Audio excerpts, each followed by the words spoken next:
dizer o seguinte: acho que vale a pena primeiro colocar um panorama geral do momento que a gente está vivendo, porque ele é único.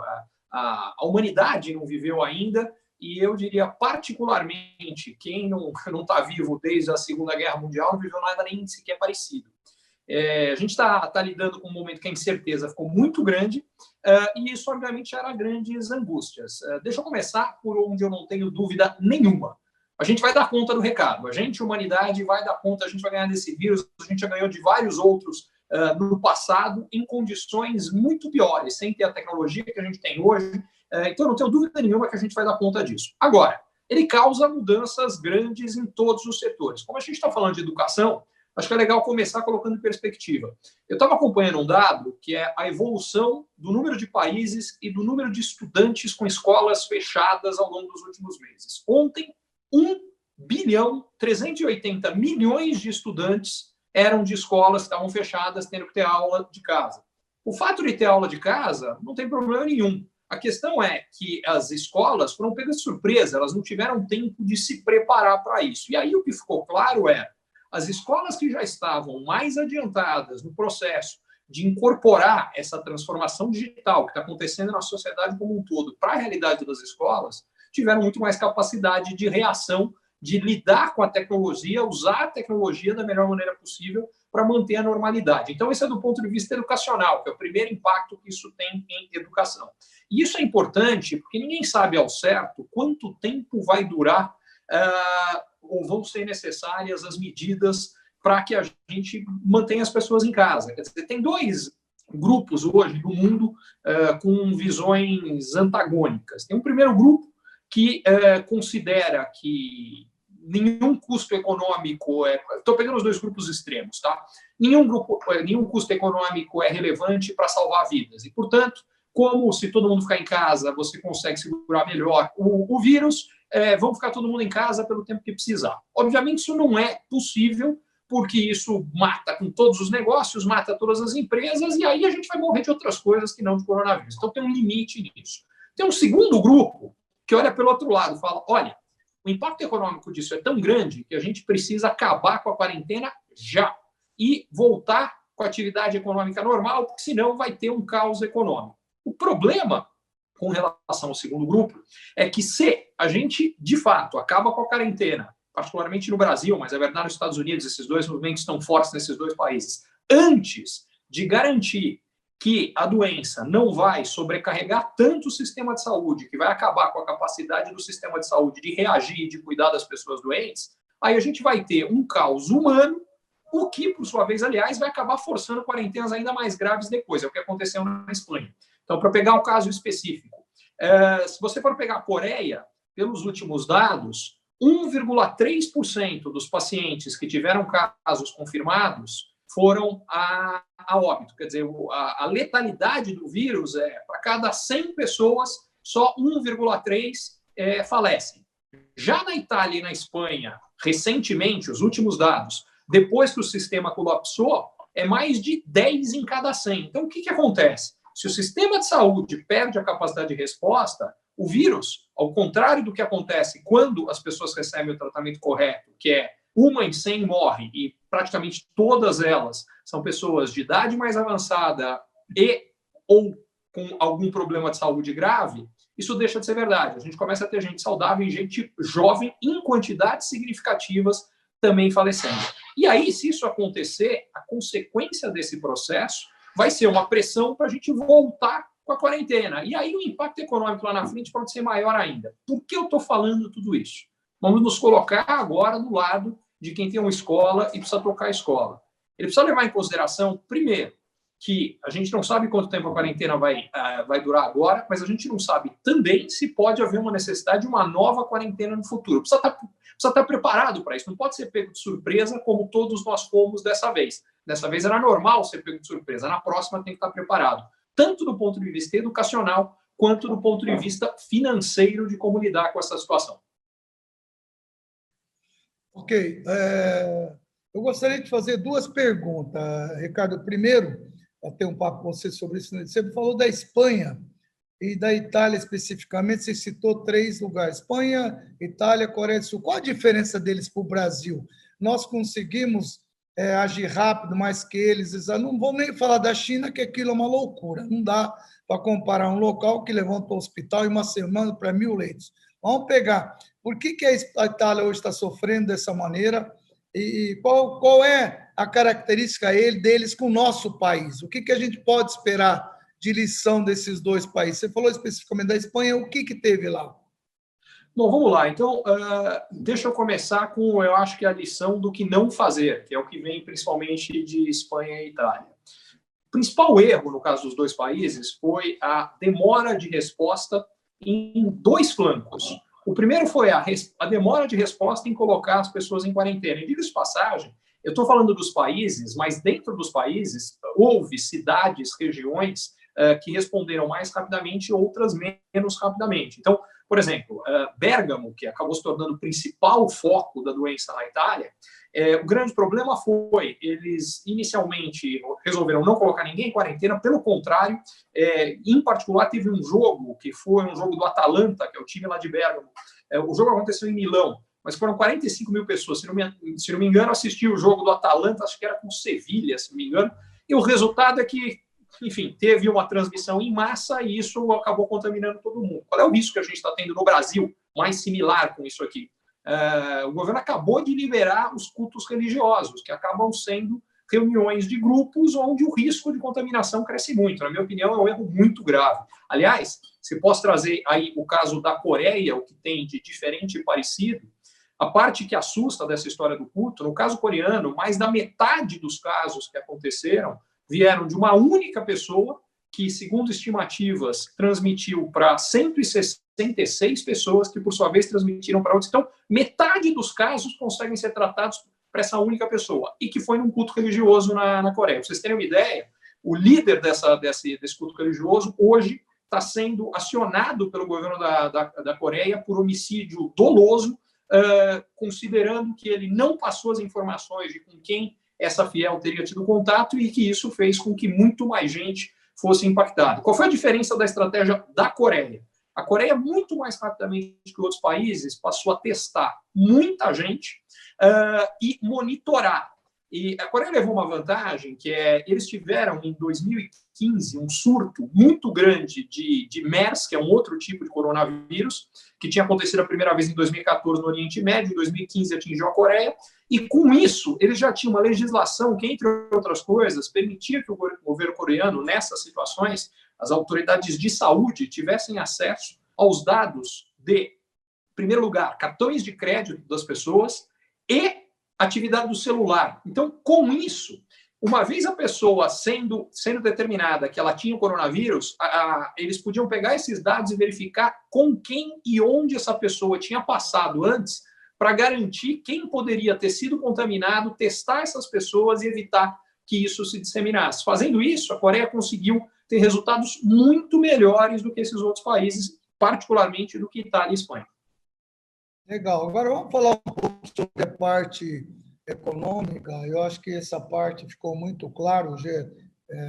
A única coisa que preocupa que você acabou de falar, com certeza, é liberar esses cultos aí. Mas nós sabemos que por trás de tudo isso, infelizmente, tem muita politicagem que acaba atrapalhando o bom senso, né? Isso é pressão para lá, pressão para cá, lamentável. E vem os salvadores da pátria, né?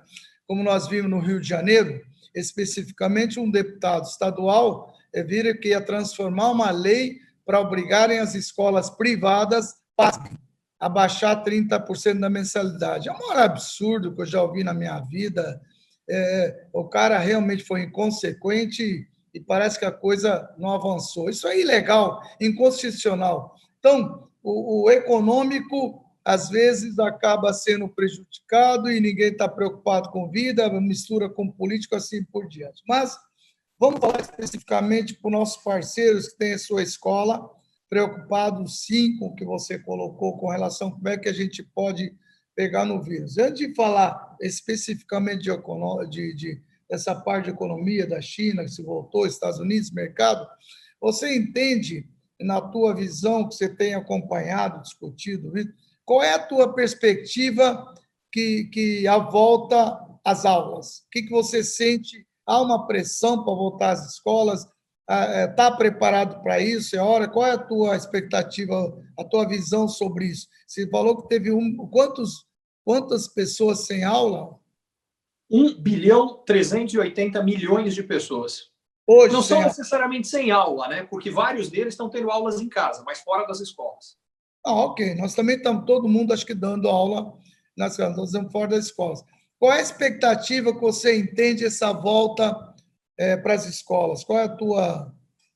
Bom, eu acho que a pressão que está acontecendo no Brasil é para que isso aconteça o quanto antes. E a expectativa de muita gente é que isso aconteça a partir do dia, ou logo após o dia 7 de abril, que é quando, particularmente, o João Dória, em São Paulo, que é o estado onde o coronavírus está mais avançado, chamou a quarentena inicial. A grande dúvida que eu tenho é se, de fato, esta é a melhor estratégia. E a razão é muito simples. Sem dúvida, quanto antes a gente voltar à normalidade, antes as pessoas voltam a ter renda e voltam a ter condições de pagar tudo que elas têm que pagar. Então, de onde vem essa ideia, por exemplo, do deputado que você mencionou no Rio de Janeiro? Vem do fato de que muita gente hoje está sem recursos, e aí o que ele quer falar é falar, bom, então tira da escola. Qual é o problema? É que, obviamente, a escola continua tendo os custos normais, ela precisa pagar o professor, precisa pagar a estrutura, precisa pagar tudo que ela tem, porque, caso contrário, é a escola que não tem condição de honrar. E aí vem o que eu acho que é a questão econômica disso tudo. Em primeiro lugar, eu acho que a gente tem uma necessidade hoje, e o governo acho que reconhece isso e vem tentando, na medida do que ele pode fazer isso, de injetar dinheiro em vários focos para garantir a normalidade da economia. Primeiro desses focos tem que ser empresas, e particularmente empresas pequenas e médias, porque são as empresas que, se não receberem esse dinheiro, elas vão quebrar. E quebrando, elas vão mandar embora um monte de gente que, por sua vez, não vai ter condição de honrar os seus compromissos. Vira uma bola de neve. A gente precisa evitar isso. O segundo é que não basta que as pessoas, que as empresas não quebrem, porque parte do que tem que ser feito para as empresas não quebrarem, e corretamente, que é, por exemplo, a possibilidade, seja de antecipação de férias, de redução da carga horária e redução do salário, até metade do salário, é importante, mas isso vai reduzir a renda das pessoas e a capacidade de consumo das pessoas. E isso tem um impacto negativo também importante. O que eu acho é que, apesar disso tudo, as escolas, em particular, vendo do ponto de vista das famílias, o que são as necessidades mais básicas, escola e comida está acima de qualquer outra coisa. Então, o que eu vejo com relação a isso é, assumindo que isso aqui, ainda que muito grande, muito significativo, vai ser por um período de algumas semanas, vamos sofrer, vai ter impacto em todo mundo, mas eu não acho que o setor de educação vai ser dos mais impactados, pelo contrário. Acho que vai ser muito impactado, que toda a economia vai ser muito impactada, mas acho que vai ser menos impactados do que vários outros, por ser um bem de necessidade muito elevado. Então, esse é o primeiro fator. O segundo, só o último aspecto, Chain, particularmente no caso das escolas particulares, acho que tem um outro aspecto que é importante para quem conseguir, para quem continuar podendo pagar, que eu falava da importância de tecnologias que permitam que o ensino possa acontecer à distância.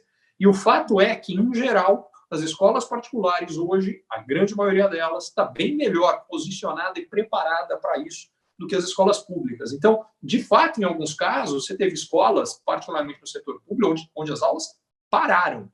Não que elas foram substituídas por aula à distância. Isso é muito grave. E eu tenho certeza que os pais vão valorizar isso também. Antes do Sandro ler as perguntas, já deve ter diversas perguntas aí, Ricardo, queria que você concluísse esse nosso papo inicial, depois vamos ver as perguntas do pessoal, esse nosso bate-papo. É o seguinte, nós temos acompanhado que tem 2 dias seguidos, 3, que a Bolsa de Valores tem subido muito forte, coisas que a gente não previa que ocorresse, né? E isso não é para quem aplica na Bolsa, não aplica, isso reflete a retomada da economia, que o pessoal está realmente um pouco mais animado. Isso reflete investimento tanto externo como interno nisso daí. Agora, a China já voltou. Os Estados Unidos está injetando 2 trilhões de dólares. Aqui no Brasil, você acha que foi feito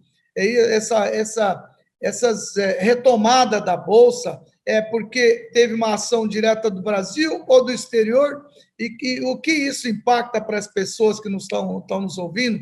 Para nós parece que é fácil, mas tem gente que não tem uma visão clara por que isso impacta no dia a dia dele, para ele entender quando a gente fala a China está voltando, os Estados Unidos está voltando, o cara fala, bom, o que eu tenho com isso? Estou no Brasil. Então, é muito importante você dar um preâmbulo para o nosso pessoal que está conosco aí, para eles entenderem por que eu estou insistindo que você coloque 2 dias, 3 dias, que vem forte, o que isso é bom para todo mundo. Vamos lá, Chain. Tem vários aspectos importantes disso. O primeiro, quando você fala que a China está voltando, é bom a gente lembrar, a questão do coronavírus, o surto, nasceu na China.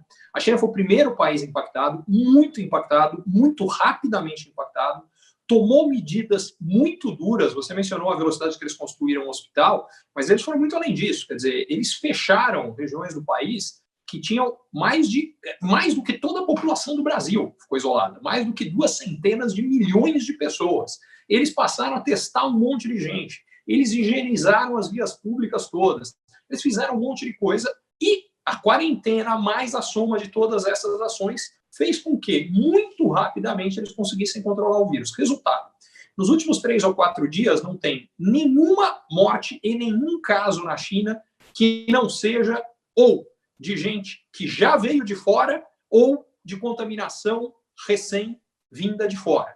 Então, e são números muito pequenos, de qualquer forma. Então, esse é o primeiro ponto. Por isso que a economia da China está voltando. Qual é o risco?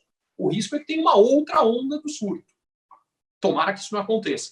Mas o fato é, a economia da China voltando, um dos motores importantes da economia mundial volta. O problema hoje são os outros dois. O motor europeu hoje está muito mal, particularmente em função dos problemas na Itália e na Espanha, que a gente já falou, mas também o Reino Unido. O Reino Unido, que começou com uma estratégia, que é um pouco a estratégia para a qual parece que o Brasil e os Estados Unidos estão caminhando, que era, não, vamos tratar com normalidade, e eles fizeram exatamente o movimento contrário agora. Eles falaram, não, vamos fechar tudo, e fecharam radicalmente. Então, a economia do Reino Unido vai sentir mais agora, né? Não tinha sentido tanto até agora. Bom, sobra dos 3 grandes motores da economia mundial, que são China, Europa, Estados Unidos, sobra o americano. O que o Trump está tentando fazer com esse pacote de estímulo de 2 trilhões de dólares e tentando fazer também, porque nos Estados Unidos hoje tem mais de 70 milhões de pessoas em quarentena. O que ele está tentando fazer é trazer essa normalidade para que a economia sinta menos. E no Brasil, pelo menos as últimas declarações do presidente, parecem ir um pouco na mesma direção. Qual é o meu medo? Bom, antes de mais nada, por que os mercados financeiros reagiram bem? Primeiro, pelo tamanho dos estímulos no mundo e no Brasil, que são muito significativos, os estímulos econômicos, mas principalmente por essa expectativa de retomada da economia americana, e mesmo, no caso específico, no Brasil, com o final da quarentena e a volta da atividade econômica. O meu medo e pode ser que isso esteja certo, tá? Mas o meu medo é se até o dia 7 de abril, que é quando eles pretendem, quando acabaria a quarentena original, é quando eles pretendem que a atividade econômica volte, que as pessoas voltem a retomar sua vida normalmente, a gente não tiver conseguido controlar a expansão do vírus, o que vai acontecer é que o sistema de saúde, isso vale tanto nos Estados Unidos quanto no Brasil, tá? O sistema de saúde colapsa, e com o colapso do sistema de saúde, aí a gente tem um aumento brutal de mortalidade, e aí vai voltar a quarentena e os impactos negativos voltam, e aí a bolsa que subiu tudo, cai tudo de volta. Ninguém sabe se isso vai acontecer com certeza ou não, mas quando a gente olha para os números, o que aconteceu em outros países, esse risco parece bastante relevante. E isto é o que me preocupa. Mas por que, de qualquer forma, até agora é tão bom essa reação positiva? Porque a economia ela é feita de expectativas. Quando as pessoas acham que as coisas vão melhorar, elas tomam decisões que fazem com que a economia melhore. Então, quando a bolsa começa a subir, o dólar começa a cair, há uma expectativa de que a normalidade vai ser retomada, as pessoas falam, poxa, então eu posso ir, posso voltar a comprar, posso voltar a gastar. Ao fazer isso, elas colocam dinheiro no bolso de outros. E esse dinheiro, por sua vez, roda, e toda a economia roda. Então, o fato é que essa novidade dos últimos 2 ou 3 dias, ela é muito positiva, sem dúvida nenhuma. O que ainda a gente vai precisar ver é se isso vai se sustentar por mais tempo, particularmente com o crescimento de número de casos que a gente deve ter nos Estados Unidos e no Brasil. Agora, também preciso reconhecer uma outra coisa que é muito importante, já que eu estou falando da minha preocupação, eu estou falando do lado positivo. Os números de contaminação no Brasil nos últimos 3 ou 4 dias, na hora que a gente vê o crescimento percentual do número de contaminados ele vem sendo cada dia menor. Isso é muito positivo, porque isso sugere que a quarentena que nós já fizemos já parece estar tendo um impacto importante. Se isso continuar por mais tempo, é possível sim que no dia 7 a gente tenha a condição de acabar com a quarentena em condições de fato boas e favoráveis. Vamos ver se de fato vai acontecer.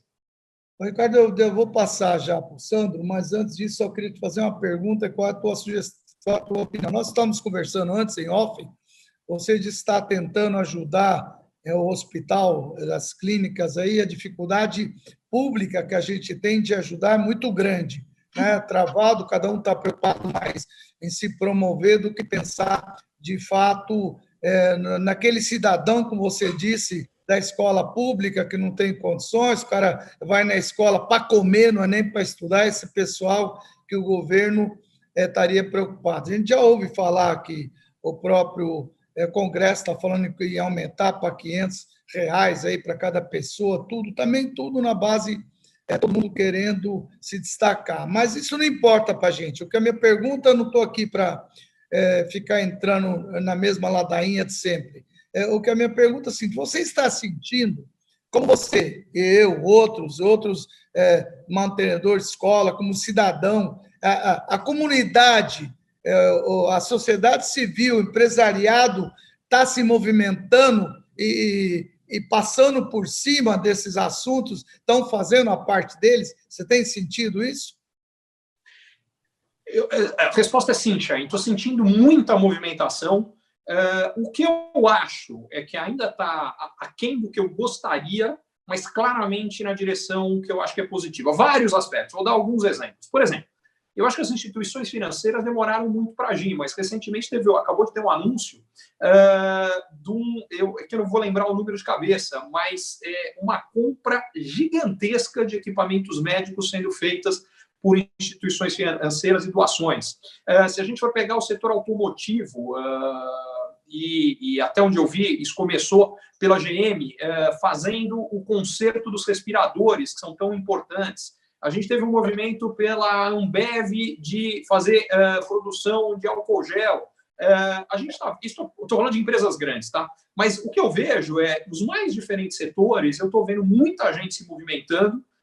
De fato, como você comentou, uma iniciativa que eu estou mais próximo, que é o pessoal que está tentando organizar um processo, e quem puder ajudar é muito bem-vindo, conseguir os materiais, os EPIs, que são os equipamentos que os profissionais da área de saúde precisam para se proteger e poderem cuidar de quem tem coronavírus, que está faltando, e particularmente faltando em hospitais menores, em centro de atendimento. A gente está tentando ajudar, no possível, organizar isso acontecer.